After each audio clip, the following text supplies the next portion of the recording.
Bible me dit que la parole est une épée. Quand elle pénètre, elle partage l'âme et l'esprit, attriste l'homme et produit la repentance. Et comme une épée, elle fait aussi couler le sang. C'est la vraie circoncision. L'ancienne vie est passée et l'homme devient une nouvelle créature. La mauvaise vie, les mauvais désirs de la chair sont anéantis par la puissance de la parole.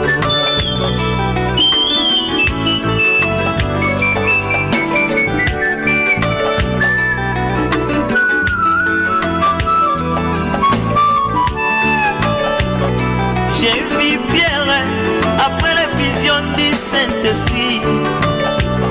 Il s'est levé pour prêcher la parole de Dieu. Oh, en entendant Pierre, beaucoup d'hommes sont blessés. Et ma Bible me dit qu'il y a 3000 convertis. Mais pourquoi pas dans notre temps? D'un côté la parole est allégée, ils l'ont rendu faible pour plaire à leurs fidèles. Bien que de l'autre côté, la parole est bien prêchée, mais l'incrédulité envahit les hommes.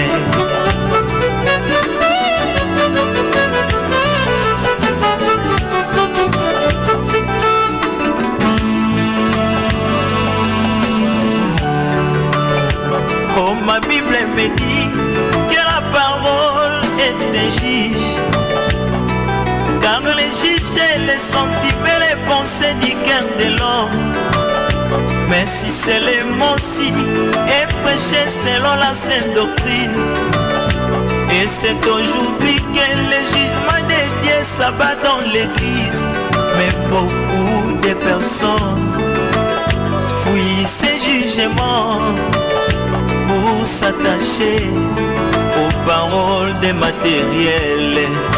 Or, ces jugements et celui... Bonjour, bonjour bien-aimés dans le Seigneur. La parole est une épée qui a la capacité de nous blesser. De nous blesser pour nous circoncire. Et la circoncision, c'est ce que le pasteur Clive est en train d'opérer à travers cette émission. Que la lumière soit. Pasteur, bonjour. Bonjour frère Alain. Bonjour. La responsabilité est grande, pasteur, d'opérer la circoncision à travers cette émission par la parole de Dieu. Et nous savons que ça fait mal, mais nous savons également que l'objectif du Seigneur, c'est de nous guérir un peu de l'égoïsme qui mine nos cœurs, l'égoïsme et l'insensibilité vis-à-vis des difficultés qu'endurent les serviteurs de Dieu qui sont dans le champ de l'Éternel. Pasteur, nous voulons que vous marteliez suffisamment sur la loi des sémailles afin que demain nous puissions avoir de bonnes habitudes par rapport à la marche chrétienne. Oui, il est très important cette notion-là. Nous rappelons que, comme le spot venait de l'annoncer, nous avons une grande conférence, un moment pendant lequel nous aurons toute l'occasion d'étaler les pensées du ciel, sinon que la pensée de l'Éternel, parce que nous disons qu'il n'y a pas de salut pour le peuple si le peuple ne connaît pas la pensée de Dieu. Amen. Voilà pourquoi dit l'Écriture, qui a connu la pensée de Dieu? Pour être sauvé, il faut connaître la pensée de Dieu. Il y a une nuance entre connaître les Écritures et connaître la pensée de Dieu. Tu peux lire et comprendre l'Écriture comme telle, mais la pensée de Dieu peut être cachée à toi combien que tu as l'Écriture.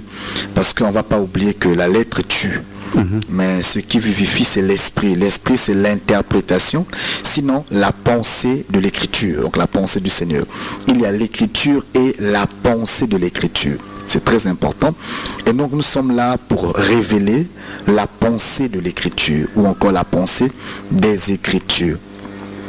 Et nous rappelons que donc nous ne sommes plus loin. Déjà, nous comptons les jours d'ici quasi 2 semaines ou encore 13 jours. Le 9, donc, dans les après-midi, nous serons ensemble.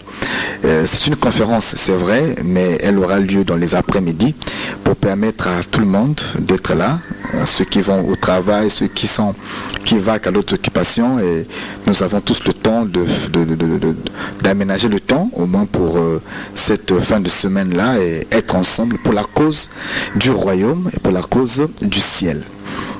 J'aimerais aussi saluer tous ceux qui nous suivent à l'instant et saluer toute la mémoire radio. Par là, je pense à l'homme de Dieu, l'apôtre Géléon Gagnon. Je salue aussi tous les saints qui nous suivent à cette heure. Frère Alain, il est important d'insister là, puisque nous nous préparons à retourner sur l'arche de Noé. Ici, là, nous sommes descendus pour expliquer l'arche de Noé dans les villes de refuge.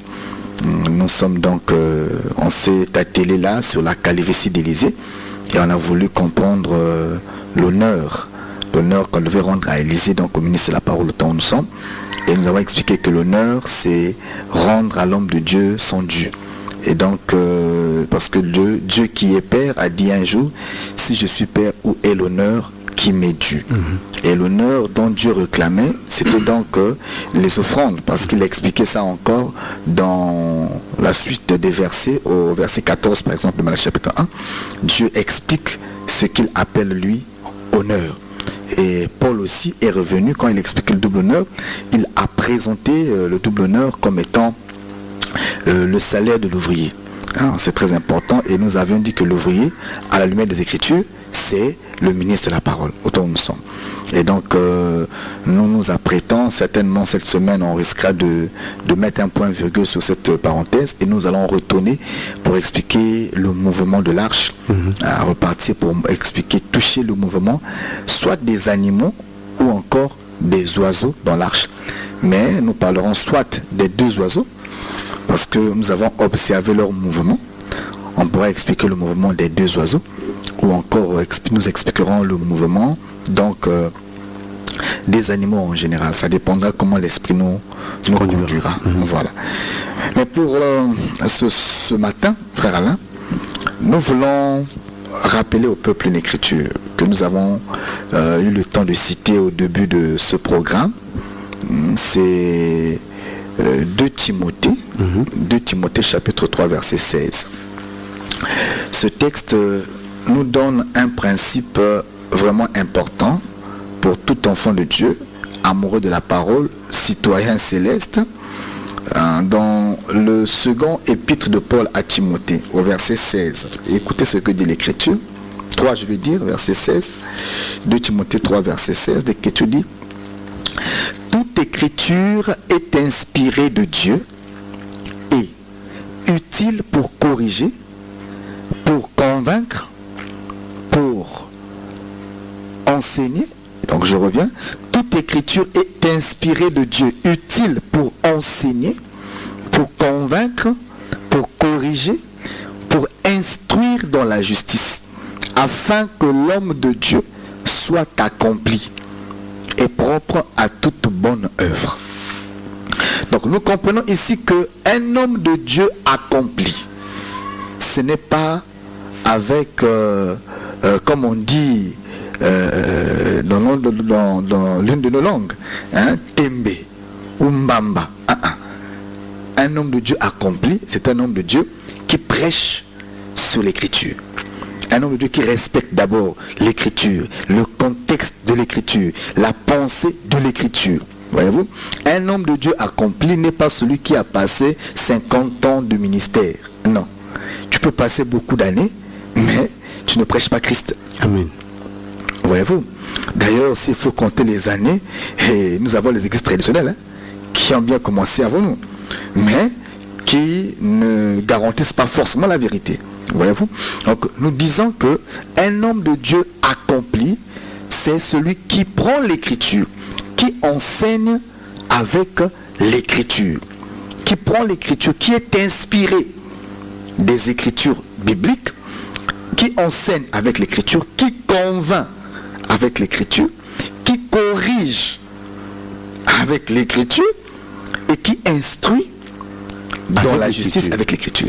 Ce n'est pas un problème que Nana Ebi, dans une expérience, na mona te. Oyo mona ezalité. Nous prêchons ce que l'écriture nous a enseigné. Voyez-vous, l'écriture c'est comme une constitution. Hein? C'est comme des articles pour les juristes. Voyez-vous, tu ne peux pas bâtir un jugement selon ta pensée. Non. S'il y a des articles qui ont déjà traité ce sujet-là, tu dois prendre les articles et les mettre en pratique. Même quand ça ne t'arrange pas, mais c'est un problème de loi. Voyez-vous? Et nous disons que un homme de Dieu est celui.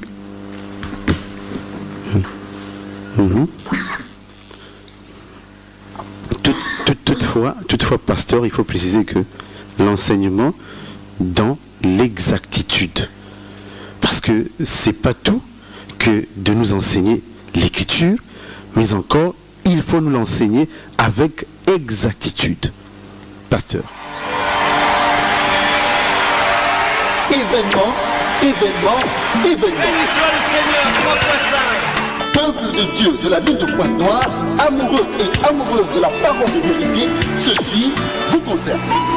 L'émission Que la lumière soit, en collaboration avec l'église Le Rassemblement des Saints, vous invite massivement à prendre part à la grande conférence biblique qu'elle organise Du 9 au 10 août 2018, de 15h30 à 19h. Béni soit son Saint-Nom. Lieu, amphithéâtre de Suégo, au centre-ville de Pointe-Noire. Du samedi au dimanche, à l'église Le Rassemblement des Saints, à la base Socoprise, près du pont. Sous le thème Un grand signe paru dans le ciel, Apocalypse chapitre 12, avec pour orateur le pasteur Clide Mundanga. Ce n'est pas l'arbre qui rend Adam nu, ce n'est pas le péché qui rend Adam nu. Adam est déjà nu. L'arbre avait donc la capacité d'ouvrir l'intelligence, dit les Écritures. Pour tout contact, appelez au 06 945 35 24 ou au 04 020 26 98. Vous qui avez des questions multiples sur la Bible, vous avez là l'occasion de découvrir le pourquoi, le comment, le quand et le où de chaque chose dans les Écritures.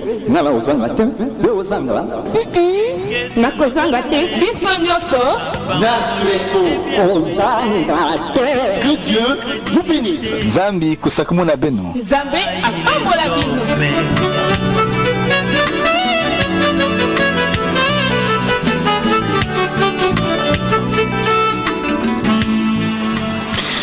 Voilà, vous avez là suivi le spot qui vous annonce le rendez-vous pris pour le 9 août, à partir du 9 août, 10 août à Suéco et 11 août et 12 août à l'église Le Rassemblement des Saints.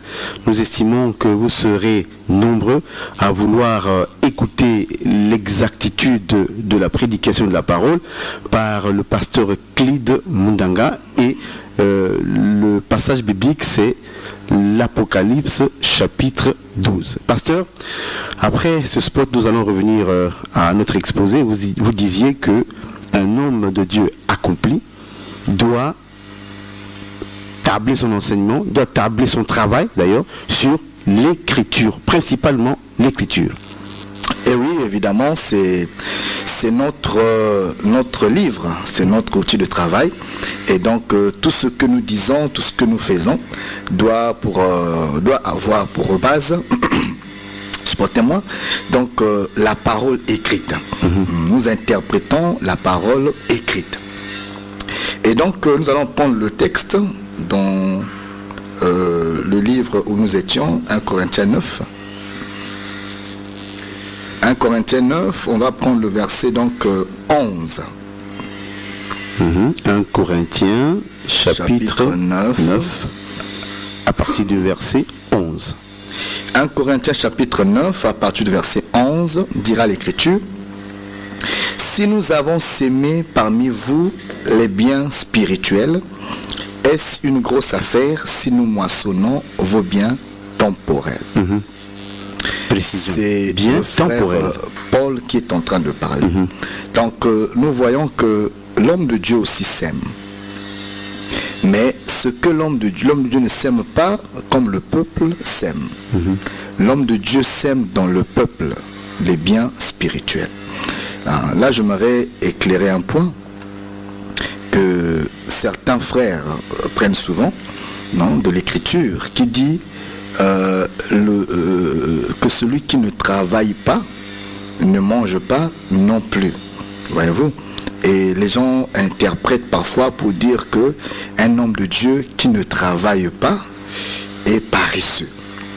Ou un homme de Dieu qui n'est pas soudeur, ou qui n'est pas ouvrier, ou qui ne va pas dans un bureau quelconque, ou qui ne fait pas autre chose, donc il est paresseux. Voyez-vous? Et ça, c'est la mauvaise façon de comprendre les choses. C'est la mauvaise interprétation des choses. Un homme de Dieu travaille. Il a son travail, il a la façon de travailler. Voyez-vous? C'est un mal, hein? C'est une mauvaise façon de comprendre les choses. Vous voyez, je pense qu'il faut définir, je reviens encore là-dessus, le travail de l'homme de Dieu. L'homme de Dieu aussi est un sémeur. Il sème, mais il ne sème pas comme le troupeau doit s'aimer. Tu vois? La brebis sème aussi. Mais la brebis sème au travers de son lait, au travers de la laine, au travers de ce qui est recueilli de lui pour l'utilité de la crèche ou encore du troupeau. Voyez-vous? Et l'homme de Dieu aussi a d'autres choses qu'il sème. Et donc quand nous expliquons ça dans l'église aujourd'hui, l'homme de Dieu sème des biens spirituels. Voilà. Et il doit récolter dans le peuple des biens temporels. Les biens spirituels, c'est paître le troupeau au travers de la prédication, au travers des exhortations, de l'enseignement, au travers des prières suivies, tout ce qui est charge pastorale. C'est ça la manière du pasteur, de l'évangéliste, bref, du ministre de la parole, de s'aimer. Ce qui est différent du peuple. L'homme de Dieu est là pour bénir le peuple parce que Dieu a placé la bénédiction du peuple dans la bouche du sacrificateur. Voyez-vous, dira l'Écriture, Moïse dit à Aaron, voici comment tu béniras le peuple. C'est-à-dire que pour que le peuple soit béni, Aaron doit dire la bénédiction pour que le Seigneur accomplisse la parole de Aaron dans la vie du peuple. Amen. Cela est très important. Maintenant, quand on veut comprendre ces choses de façon déviée, hein, et c'est pas bon, il faut ramener ça à l'ordre. Voyez-vous, certaines personnes voudraient qu'un pasteur, hein, j'étais quelque part dans un certain bureau, et quand je suis arrivé, on me demande quelle est ta profession? Je suis pasteur. On dit oui, on sait que tu es pasteur, mais tu fais quoi dans la vie? Je dis, je suis pasteur, je fais quoi dans la vie? Ça veut dire quoi? Je suis pasteur, c'est mon travail, c'est ma profession. Voyez-vous, cette conception réduite des choses n'est pas bonne. Aujourd'hui, si tu rencontres un artiste musicien, il ne faut pas lui dire tu fais quoi dans la vie? Il est musicien, son travail c'est la musique. Sous d'autres cieux, les musiciens se nourrissent de leur travail. Amen. Voyez-vous? Mais chez nous, c'est rare. Parce que nous voudrons que le travail soit défini dans un bureau, ou pour aller en mer, ou être ouvrier quelque part. Non! Tout le monde ne peut pas être ouvrier. Tout le monde ne peut pas aller en mer. Tout le monde ne peut pas être dans un bureau. Tout le monde ne peut pas faire la même chose. Voyez-vous? Dieu a diversifié les choses. Voyez-vous, ceux qui font les arts se nourriront de leur travail, c'est un art. Mais aussi longtemps que les artistes, par exemple, ne peuvent pas se nourrir de ce qu'ils font, ils ne seront pas professionnels. Voyez-vous? Et on va se plaindre que non, nous on n'a pas d'artistes, mais c'est le traitement qui fait ça. Voyez-vous? J'ai dit à ce monsieur, non monsieur, je suis pasteur, c'est ma profession, c'est mon travail. Quand je me lève le matin, je prends ma Bible, je fais mon travail. C'est ce que Dieu, j'ai été à l'école, j'ai appris, c'est vrai, mais le Seigneur me l'a assigné. Hein, c'est ça mon travail. Voyez-vous? Donc que le peuple de Dieu comprenne que le travail du pasteur, c'est paître. Il y a même une image que nous pouvons d'ailleurs constater dans la vie courante. Oui. Un homme qui possède un troupeau, donc qui a des moutons, Oui. son travail, c'est de paître ses moutons. troupeau. Il se lève le matin, il les conduit quelque part, Oui. il les fait nourrir, il les fait rentrer. C'est ça. Et quand on va lui demander, vous faites quoi? Je suis berger. Berger. On s'étonne. Voilà. Berger, mais est-ce que vous n'êtes pas maçon? Je suis berger. Berger. Mon travail, c'est paître. C'est paître le troupeau. Ah. Il faudrait que nous puissions comprendre ces choses. La mauvaise compréhension des choses renvoie à la mauvaise pratique aussi des choses. Amen. Hein, quand on a mal compris, on va mal pratiquer. Amen. Jésus-Christ a dit, vous êtes heureux si vous connaissez ces choses, pourvu que vous les mettez Amen. en pratique. Amen. Mais comment mettre en pratique si déjà On on ne ne connaît pas, on ne comprend pas? Ouais, oui. Donc quelquefois, nous critiquons, oui, beaucoup nous critiquent, pas parce qu'ils ont raison, mais parce qu'ils sont ignorants. Ils ne comprennent pas. Voilà, ils ne comprennent pas le sens des choses. Mais nous qui comprenons, nous nous encourageons et nous persévérons dans ce que nous faisons. Voyez-vous, on a dit autrefois qu'un homme de Dieu est un dignitaire. Nous revenons ici pour dire, l'homme de Dieu a pour travail le troupeau du Seigneur. Pierre, avant de rencontrer Jésus, il avait un métier, c'était un pêcheur. Voyez-vous, lorsqu'il a rencontré, il a commencé la marche avec le Seigneur, et lorsqu'il était déclaré ministre, Pierre ne faisait plus la pêche. Si tu demandes, d'ailleurs quand Jésus l'a pris, il a dit que tu es pêcheur de poissons, je ferai de toi un pêcheur d'hommes. Si tu demandes à Pierre, après la résurrection, quel est ton travail, il te dira, je suis pasteur. Il te dira, je suis pêcheur d'hommes. Voyez-vous, il n'est plus reparti. Non, il est pêcheur d'hommes. C'est son nouveau travail. Et quand Pierre repart à la pêche, l'Écriture nous explique que c'était égaré. C'était égaré. Et ça devient une distraction. Il a même commencé à pêcher nu. C'est une distraction. Voyez-vous, parce que il n'était plus au poste où Dieu l'avait placé. Voyez-vous, on n'est pas contre. Hein? Nous avons dit la fois dernière que si vous voyez les hommes de Dieu travailler, c'est parce que quelque part ils ont peur. Du lendemain. Du lendemain. Ils ne sont pas assurés. Et ils se disent c'est trop risqué. Hein? Mais il y a à côté des sacrificateurs courageux. Hein? Qui croient qu'on peut risquer avec Dieu. Qui croient que servir Dieu, on peut oser et ça ira. Parce que j'ai vraiment envie de dire que ceux qui sont courageux, qui affrontent cette difficulté, c'est, me semble-t-il, ceux-là qui comprennent qui est Dieu. Parce que pourquoi avoir peur lorsqu'on est réellement serviteur de l'Éternel? Non. Est-ce qu'ils ont compris également ce que eux ils sont? C'est un problème de réalité. Ça, là nous touchons la perfection. Mais nous sommes dans un milieu où il y a des hommes. Donc nous voulons mettre 2 poids 2 mesures. Nous voulons mettre 2 poids 2 mesures. C'est vrai que la perfection voudrait que l'homme de Dieu soit disponible pour le peuple.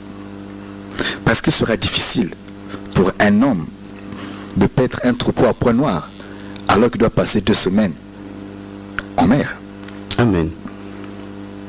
Pendant les 2 semaines, même si tu es Élie, tu perdras le contrôle du troupeau. Et le travail s'avérera inefficace. S'il y a un problème, tu ne pourras pas répondre. Voyez-vous? Et tu ne pourras pas faire le travail de Dieu comme Dieu t'a appelé à le faire, même quand tu as la grâce. Parce que tu n'es pas là. Tu vois? Donc on cite parfois l'exemple de Paul. Oh, mais il faut bien comprendre Paul. C'est Paul qui prêche ces choses. Vannier à certaines occasions. Oh, mais Paul a travaillé à quel moment? Paul arrive dans un territoire où il vient annoncer Christ. Christ n'est pas connu, le peuple n'a pas l'enseignement. Il ne peut pas commencer par devenir un poids pour le peuple, parce que le peuple ne comprend pas encore, le peuple n'est pas encore constitué. Amen. À ce niveau-là, Paul devient un faiseur de tentes pour pouvoir à l'œuvre. Amen. Mais dès que l'œuvre prend forme, Paul ne travaille plus. Lisez les Écritures, Paul n'a plus travaillé. Et Paul dit même qu'il a pillé certaines églises. C'est l'expression utilisée par Paul. Il a pillé en prenant d'eux un salaire pour prendre soin de l'œuvre. Donc Paul a été payé. Voyez-vous? Donc il ne faut pas prendre... Pierre a raison. Pierre dit les textes de Paul sont souvent assez profonds que certains prennent et ne comprennent pas et tordent le sens. Voyez-vous? Le modèle du ministère, c'est le Seigneur Jésus-Christ. Quand Jésus-Christ faisait l'œuvre du ministère, son travail, c'était l'œuvre de Dieu. Voyez-vous? Les apôtres aussi, Paul n'était pas seul. Il y avait Pierre, il y avait Jean, il y avait Jacques. Mais tous étaient consacrés à l'œuvre. La consécration. Voyez-vous?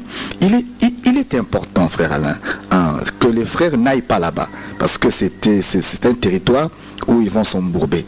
Nous pensons que l'illustration que le frère Alain vient de donner est une illustration parfaite. Voyez-vous, un homme de Dieu qui a un troupeau dont un maître lui a embauché à prendre soin. Il est berger. Alors, ils vont vers le Mayombe là-bas et il a un grand troupeau. Okay? Pendant qu'il paie le troupeau, il a faim. Le troupeau ne produit pas, par exemple.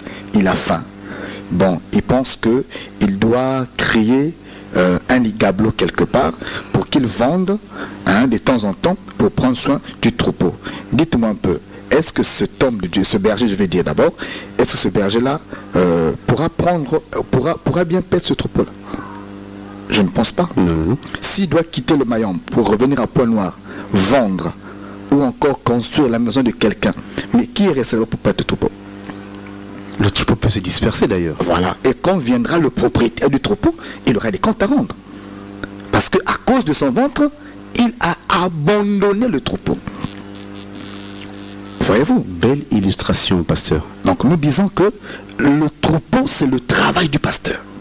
C'est dans ce troupeau-là qu'il doit se nourrir. Amen. Et le troupeau aussi doit comprendre que la nourriture du berger est là-bas. Le lait, la crème du berger est dans les mamelles de la vache. Amen. Les vêtements du berger est dans la peau des agneaux. Voyez-vous? Amen. Alors si on veut faire le contraire, ça ne peut pas marcher. Voyez-vous? Et que la vache qui est dans le troupeau comprenne que si elle ne libère pas le lait pour que la crème soit faite, alors le lait va la rendre malade. Curieux, hein?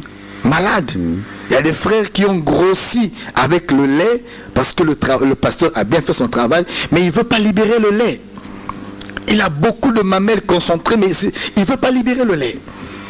Et il devient malade, il devient orgueilleux, il n'aime plus prier, il devient un homme qui donne des raisons parce que bon, l'abondance lui a perdu. Voyez-vous? Les brebis qui ne veulent pas qu'on puisse leur tendre, qu'on puisse enlever le surplus de poils, mais ces mêmes poils finissent par leur empêcher la vue et ils deviennent aveugles. Ils s'égarent. Vision perdue. Vision perdue, s'égare. Un frère qui aimait la prière, il a perdu la vision. Voyez-vous? Mais c'est important. C'est important. Une brebis a toujours besoin de la chaleur de son pasteur. Amen. C'est important.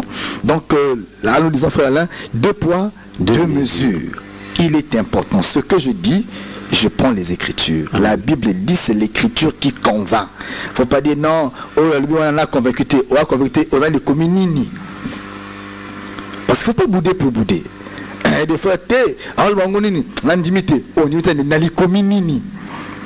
quand Jésus résiste à un enseignement, il dit, il est aussi écrit. Amen. Lorsque vous avez les communes ma commune est belé et tel c'est que un homme de Dieu faut aller comme ça. L'ouvrier mérite son salaire. Oui. Non, un homme de Dieu, que celui qui ne travaille pas ne mange pas non plus. Mais le travail de l'homme de Dieu, c'est quoi? Je l'ai toujours dit et je ne cesserai pas de le dire. Une personne qui va en mer est marin. une personne qui fait la maçonnerie, c'est un maçon. Celui qui fabrique le pain est boulanger. Celui, je ne sais pas, qui va au bureau, il est bureaucrate. Celui qui fait l'agriculture, cultivateur. Celui qui va à la chasse est chasseur. Celui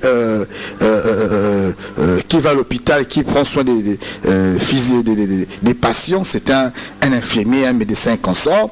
Ça dépend de sa classe. Celui qui est engagé à l'armée, c'est un militaire. Celui, je ne sais pas, qui a étudié les textes des constitutions humaines et juriste, mais celui qui pèle le troupeau est pasteur. Amen. Et celui qui prêche la parole de Dieu est ministre de la parole. Amen. Et le travail du ministre de la parole, nous le disons, ministre de la parole, son travail c'est éclairer, enseigner, corriger et préparer le peuple pour le salut. C'est ça son travail. Voyez-vous, ne me dites pas que non, un pasteur doit avoir une profession, mais le pastorat c'est une profession. C'est ça même la profession. C'est sa profession. Profession pasteur. Voyez-vous, ceux qui ont des passeports pastoraux, je pense que c'est bien écrit, profession pasteur. C'est une profession. Quand on veut le reconnaître ou pas, c'est comme ça que doit établir les choses, c'est une profession. Voyez-vous? Et si c'est une profession, il est donc naturel que celui qui travaille dans ce sens-là se nourrisse de ce qu'il fait. Amen. Donc nous disons que nous ne sommes pas contre ceux qui travaillent, mais toi qui fais la maçonnerie, tu es maçon. Laissez le pastorat au pasteur, c'est très important.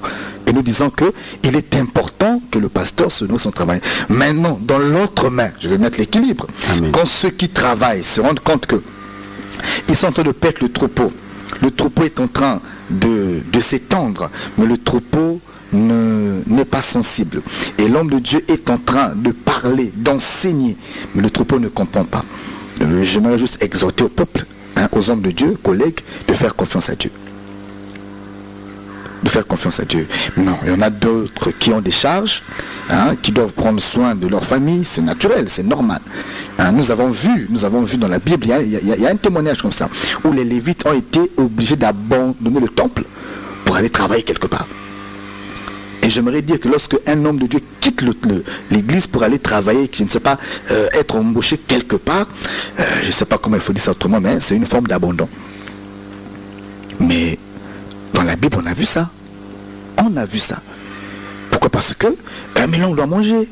Il doit prendre soin de sa famille. Il doit se prendre en charge. Le peuple ne comprend pas. D'autant font des tentes. Et là, certains sont obligés d'aller faire des tentes, bien que ce n'est pas pour l'intérêt du peuple, mais on n'y peut rien. On n'y peut rien. Et lorsque l'homme de Dieu prend son temps pour faire les tentes, et quand tu viens, non, pasteur, il n'y a plus le temps pour nous. Mais il aura le temps pour vous comment? Comment? Il a semé, il ne moissonne pas. Et il doit vivre. C'est un homme. Vous le dites homme de Dieu. Et c'est un homme, il a des besoins. Il doit vivre. Donc comprenez que lorsque on ne permet pas à l'homme de Dieu de moissonner les biens temporels parmi le peuple, on est en train de détruire l'œuvre de Dieu. Parce que nous sommes des hommes de Dieu, nous ne sommes pas des anges de Dieu. Nous sommes des hommes de Dieu, nous sommes des hommes, nous avons des besoins. On doit vivre, on doit manger. Il y en a qui ont beaucoup de responsabilités. Ils doivent faire face à leurs responsabilités. Maintenant, si le peuple ne comprend pas, l'homme de Dieu, tu vois qu'il va s'adapter au peuple. Vous voyez, il était disponible, mais il va maintenant s'adapter au peuple. Et à la fin, c'est le peuple qui périt. Parce que lui, il connaît, il a le salut en soi. Mais le peuple périra. Donc pour préserver le troupeau, il faudrait que chacun joue son rôle. C'est très important. Nous rappelons que vous pouvez intervenir au 04 020 26 98 04 020 26 98 ou écrivez-nous au 06 945 35 24 06 945 35 24. Par ces deux numéros, vous pouvez réagir en direct de l'émission. Et nous rappelons que pour la conférence, c'est d'ici là donc le 9, le 10, le 11, le 12, dans les après-midi à partir de 15h30, à l'amphithéâtre de Suéco, nous avons ce grand rendez-vous des citoyens, de tous les citoyens célestes. C'est la grande conférence ayant pour thème un grand signe paru dans le ciel, dont la référence tirée est Apocalypse chapitre 12. Et là-dessus, nous allons expliquer le livre d'Apocalypse dans beaucoup de détails. Donc, frère Alain, cela est très très important. Et ce que nous disons, nous ne l'inventons pas. Nous sommes en train de prendre les Écritures, que nous sommes en train d'expliquer. Et nous prenons les Écritures, c'est Paul qui parle, c'est les prophètes qui parlent, et celui qui renie l'Écriture est incrédule. Est incrédule. Si quelqu'un emmène une théorie qui n'est pas écrite, si je résiste, je ne suis pas incrédule, je suis prudent. Mais si quelqu'un a l'Écriture et que je résiste, je deviens incrédule. Et là, c'est l'Écriture qui est en train de parler. Et personne ne peut être plus fort que l'Écriture. Amen. Alors, devant l'Écriture, on se soumet sur le vieillard. L'Écriture dit que devant le vieillard, il faut se prosterner. Donc c'est l'Écriture, c'est le vieillard. J'ai une Écriture, bonjour, mais serviteur de Dieu peut pratiquer une affaire. Oui, bien sûr. Bien sûr. Mais quand on parle de faiseur de tente, c'était une affaire. Les gens aussi interprètent ça parfois bizarrement. Un faiseur de tente, c'est une affaire, c'est un business. Paul était maître de son temps. Il n'était pas embauché quelque part. Paul ne pouvait pas faire ça. Paul ne peut pas faire ça. Paul comprend le principe. Parce que quand tu es embauché, et quelqu'un devient maître sur toi, tu vois, quelqu'un devient maître sur toi et tu n'as plus le temps. Une brebis, frère Alain, une brebis est malade et à l'hôpital, on a besoin du pasteur. On appelle le pasteur à 5 heures. Mais à 5 heures, le pasteur est au quai. Il doit embarquer pour aller en mer. Dites-moi un peu, ce pasteur-là, il va suivre l'argent ou va suivre le pasteur, la brebis qui va mourir? Le choix est clair. Il ne faut pas qu'on se voit la figure. Le choix est clair. Le choix est clair. Il ne va pas rester à l'hôpital. Il va embarquer.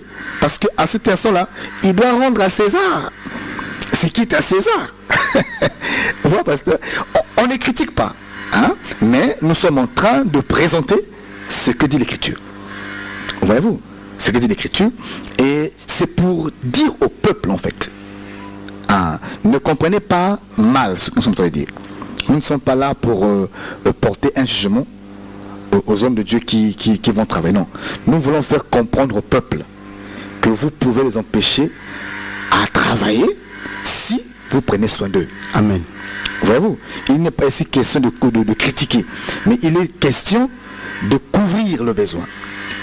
Et celui qui va travailler parce qu'il a des besoins qu'il doit remplir.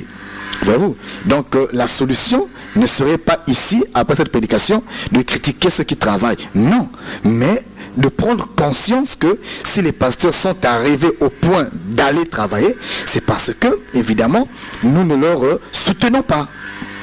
Et si on pouvait commencer à les soutenir, certainement, ils comprendront que ce n'est pas nécessaire d'aller travailler chez César et d'être consacré pour servir le Seigneur. Et donc, quand on dit non, bien aimé, moi je dois aller en mer parce que je dois, bon, excusez-moi, je prends beaucoup cet exemple-là, je dois aller, je ne sais pas, parce qu'à Point Noir, c'est un peu le travail que j'en fais souvent, ou encore je dois aller, je ne sais pas où, parce que Paul aussi était faiseur de tentes. Paul était faiseur de tentes. Comme dit cette sœur dans le message, une affaire. C'était une affaire. C'est pas mal. Parce que quand un homme de Dieu entretient une affaire, il est toujours maître de son temps. Il ne perd pas le contrôle sur le troupeau. Le problème, c'est de perdre le contrôle sur le troupeau. Être absent du troupeau. Voyez-vous? Mais quand c'est une affaire, il n'y a pas de problème. Il est maître de son temps. Pasteur, vous êtes professeur à l'université et il y a un appel du Seigneur. Que faites-vous? Abandonner le poste de professeur pour les brebis ou cumuler les deux? Ça dépend de comment on écoute Dieu. Mais nous avons dans cette ville même des hommes de Dieu qui ont choisi Dieu. Ils étaient agents dans des compagnies que tout le monde pourra convoiter. Ils ont occupé des postes de choix. Mais quand Dieu leur a appelé, ils ont suivi Dieu. Amen. Donc ça ne sera pas nouveau. Ça ne sait pas qu'on prenne la Bible pour rien. Parfois, ça ne sert pas de déroger la Bible. Dans la Bible aussi, il y a des écritures. On a cité Pierre, on a cité beaucoup. Mais même ici à Pointe-Noire, il y en a des hommes de Dieu courageux. C'est ça. Des hommes de Dieu courageux, pleins de foi, qui ont cru que le Dieu qui leur a appelé peut prendre soin d'eux. Il y en a ici à Pointe-Noire. Il y en a aussi à Brazza. Il y en a même parmi les... Il y en a partout. Parmi les professeurs aussi, il y en a. Il y en a. Donc nous disons que c'est pas... si quelqu'un le faisait, il ne sera pas le premier à le faire. Il y en a, mais ça demande beaucoup de courage. Mais si Dieu t'a vraiment parlé, je pense que tu peux affronter. C'est cette conviction qu'il faut. Voilà. Et le problème, c'est ça. Servir Dieu, c'est pas seulement être dans l'abondance. Il y a aussi un problème d'épreuve. Tous ceux qui sont grands dans le Seigneur aujourd'hui, mais consultez leur histoire, ils ont commencé quelque part aussi. Tous ceux qui sont grands aujourd'hui là ont commencé petits quelque part, faibles quelque part, ils ont persévéré. Tous ceux qu'on peut citer, même ici à Pointe-Noire, ils n'ont pas commencé grands. Ils ont commencé faiblement, timidement. Mais dans la persévérance, Dieu leur a béni aujourd'hui. Amen. Donc Dieu peut continuer à faire. S'il leur a béni eux, il peut nous bénir nous aussi. Et il n'a pas changé de bénir, il n'a pas changé. Et le temps de la bénédiction n'est pas passé. Amen. Dieu continue à bénir. Donc dans ce sens-là, c'est important que le peuple par là comprenne sa responsabilité. Et nous avons dit, toute écriture est inspirée de Dieu. Frère Alain. On n'a pas dit quelques versets, non. Non. Toute écriture. Toute écriture. Donc, quand la Bible dit, par exemple, Saül était âgé de ... ans quand il devint roi. Là, c'est un enseignement. Très important. 1 Samuel chapitre 13 verset 1, l'écriture dit, quand Saül devint roi, il fut âgé de ... ans. Donc les 3 points de suspension en là, le ministre de la parole doit comprendre que quand il y a 3 points, c'est un âge. 3 points là, c'est un âge, c'est un enseignement. Amen. On ne le dit pas pour intimider. On ne le dit pas pour démontrer quelque chose. Mais on le dit parce que dans cette écriture, il y a un enseignement pour le peuple qu'on doit révéler. Amen. Voyez-vous, on ne peut pas choisir les textes de la Bible. Non, Jean, Matthieu, Luc, non, c'est un enseignement. Le peuple doit comprendre pourquoi, C'est une promesse de la Bible. Amen. Si ce n'était pas utile, Dieu n'aurait pas écrit ça. Il ne faut pas dire que non, et ça erreur, dans la Bible, il n'y a pas d'erreur. Tout ce qui est écrit est inspiré. Donc on dit c'est inspiré. Jésus dira aux disciples, je dois prendre cette Pâque-là pour une dernière fois. Mais allez dans la ville, allez dire à un tel que le maître doit passer la Pâque chez lui. Un tel. Mais un tel là, c'est un enseignement. Un tel, c'est écrit, donc c'est un enseignement. L'écriture dira encore, frère Alain, je prends aussi ces exemples, que lorsque 2 hommes se querelleront, et que l'un, ça finira à la bagarre, et que l'un va l'emporter sur l'autre, ok? Maintenant, si la femme, ou encore les femmes de ces 2 hommes assistent, maintenant, si une des femmes remarquait que son homme était en défaveur de la bataille, et venait toucher l'autre homme en pleine bataille dans les parties honteuses, l'écriture dit, il faudrait que celui qui a été touché dans les parties honteuses prenne donc l'épée ou encore le couteau et coupe la main de la femme sans pitié. Enseignement. C'est un enseignement. Qui sont ceux qui se querellent? Et qui est cette femme qui a touché aux parties honteuses de l'homme qui n'est pas son époux et dont la main doit être coupée? C'est très important. Voyez-vous? Donc, Quand on donne une écriture, frère Alain, attention, c'est un enseignement. C'est un enseignement. Tout ce qui est écrit est inspiré. J'ai une question ici, frère Alain. C'est, on nous dit, bonjour pasteur, vous avez raison. Un pasteur ne doit pas avoir un autre boulot où il est appelé de Dieu ou pas, parce qu'il a la charge des brebis. Vous venez de parler, par exemple, d'un pasteur qui va en mer. Le jour qu'il monte en mer, s'il y a une des brebis de Christ qui a besoin de lui pour un cas sérieux, je vous dis, il va partir en mer. Le frère m'a vraiment compris. Il va partir en mer, appeler le frère X ou Y, et il oublie que c'est lui le pasteur. Mais c'est clair. C'est très clair, frère bien-aimé, que Dieu te bénisse. C'est clair. Donc, comprenez par là, nous devons, un homme de Dieu, doit être consacré à son travail. C'est un travail. J'ai pris un exemple. Je prends encore un autre exemple. Pour terminer, vous pourrez me contacter hors antenne. Un autre exemple pour terminer. Voyez-vous, quand on dit un ministre, un ministre, c'est le couronnement d'une carrière. Quand vous voyez un ministre d'État, un ministre, c'est le couronnement d'une carrière. C'est quelqu'un qui a brillé quelque part et le pays a jugé digne que ses compétences peuvent être utiles pour le bien-être de la République. Dès lors que cette grâce lui est faite, on le prend. S'il était enseignant, professeur, et je ne sais pas, PDG, CEO quelque part, il arrête de faire ce qu'il faisait et il devient consacré parce qu'il doit représenter le ministère. Voyez-vous, nous sommes des ministres, mais de la parole. Amen. Voyez-vous, lorsque on est appelé au ministère, non pas de l'enseignement public ou encore secondaire, mais au ministère de la parole, nous avons le devoir de nous consacrer à ce à quoi Dieu nous a appelés. La nature, dit l'Écriture, ne vous enseigne-t-elle pas?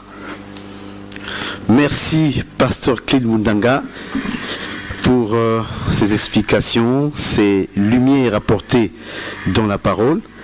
Merci, bien-aimés dans le Seigneur, vous qui nous avez suivis.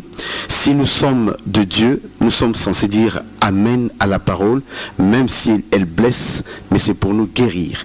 Que ceux qui ont des oreilles entendent ce que l'Esprit dit à l'Église corps de Christ, et que ceux qui entendent comprennent la parole, à bon entendeur, salut. Mais entre-temps, sachez que nous allons nous retrouver samedi à partir de 20h30 jusqu'à 21h15. Bon, merci beaucoup. Événement. Béni soit le Seigneur, 3 fois 5. Peuple de Dieu de la ville de Pointe-Noire, amoureux et amoureuses de la parole de vérité, ceci vous concerne. L'émission Que la lumière soit, en collaboration avec l'église Le Rassemblement des Saints, vous invite massivement à prendre part à la grande conférence biblique qu'elle organise Du 9 au 10 août 2018, de 15h30 à 19h. Béni soit son Saint-Nom. Lieu, amphithéâtre de Suégo, au centre-ville de Pointe-Noire. Du